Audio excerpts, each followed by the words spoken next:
This is a bonus episode of History as It Happens. It's August 26, 2026.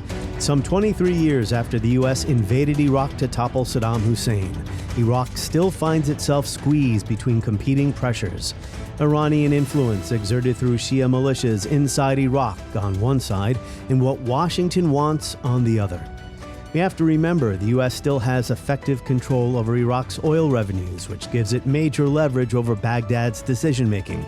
And what President Trump wants now, as he prepares to withdraw the last U.S. forces from Iraq, is for its new prime minister, a banker and businessman named Ali al-Zaidi, to disarm the militias by the end of September. Al-Zaidi introduced himself to the American people during a July visit to the Oval Office, where he promised the militias would hand in their arms. But they have a great leader, the new prime minister. He's a great leader. I think he's going to be there for a long period of time.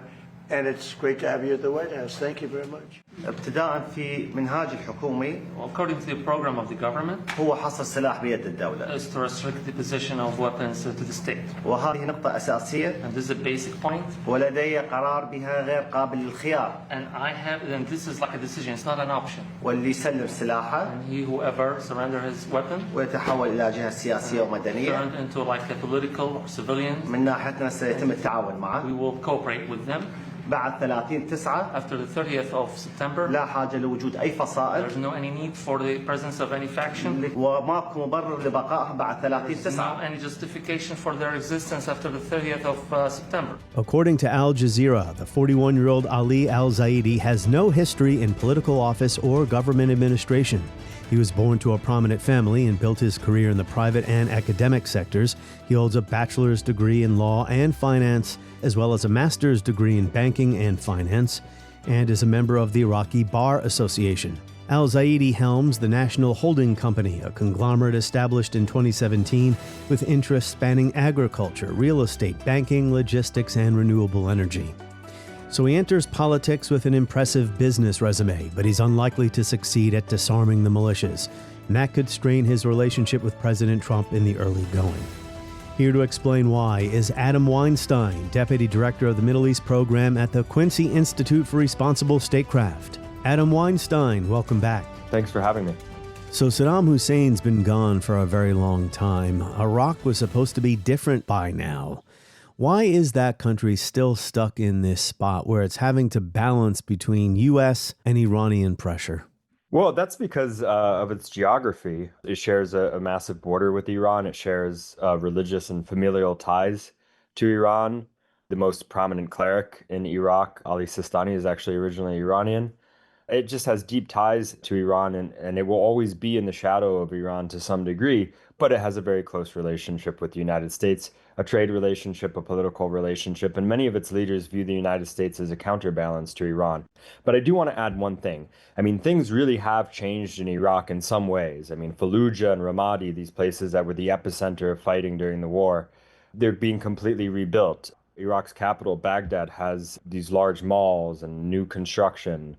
Some of it is from corrupt money, but at least when you walk around cities in Iraq, you can feel the difference. Freedom House gave Iraq for the year 2025, an organization that ranks countries based on their political liberties, civil liberties, internet freedom, gave Iraq a 31 score out of 100. Essentially, it's a failed state. It still seems like it's a country teetering, even though, as you say, there are some economic gains. Well, look, it is teetering. I mean, remember that it was only 10 years ago that ISIS was controlling large swaths of the country. And in a little over 10 years ago, ISIS had made it to the gates of Baghdad, essentially. And the militias that were stood up to repel ISIS now have taken on a life of their own. So Iraq really does have issues. I mean, do they have a democracy? Yes. There's a change in the prime minister. And they have elections. Yeah, they have elections. They have real elections. There are some economic opportunities in Iraq for some people, but it remains a deeply corrupt society, and there is a lack of freedom because there are these armed groups that are not completely accountable to the state.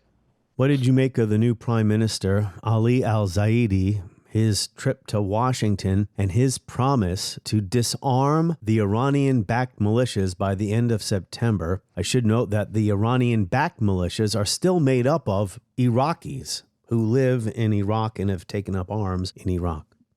Some of these militias have long histories and long roots that are tied to Iran that even predate the ouster of Saddam, and some of them were stood up after the ouster of Saddam.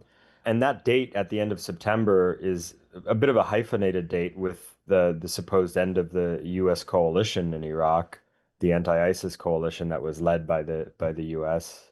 I think he wants to make good on that promise. What happens with Iraqi prime ministers is that they're usually selected precisely because they don't have a huge grassroots base and they are not very powerful in their own right. So they're actually selected almost as technocrats. The same was true for Prime Minister Soudani.